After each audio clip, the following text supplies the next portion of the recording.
15 gadu laikā Siguldas novadā, izņemot Ledurgas pagastu, investēti 3,8 miljoni eiro, pateicoties līderu projektam, un to šajā teritorijā realizē vietējā rīcības grupa, biedrība, lauku attīstības partnerība. Stratēģija tiek izstrādāta divos virzienos – sociālās iniciatīvas un uzņēmēja darbības atbalstam.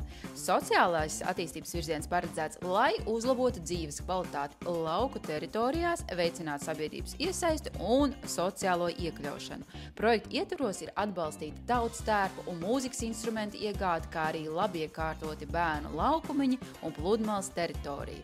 Piemēram, biedrības cerības Spānu projekts tika atzīts par otro labāko Latvijā konkursā Dišprojekts 2023, realizējot vides pieejamības uzlabošanu biedrības telpās.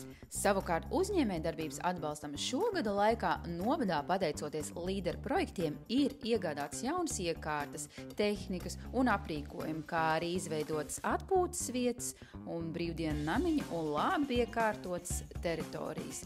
Saņemts arī finansējums digitālu projektu attīstībai, piemēram, Viking, digitālais biškopju asistents, ir pirmais līderu projekts, kas nominēts Eiropas lauku tīkla rīkotajā konkursā.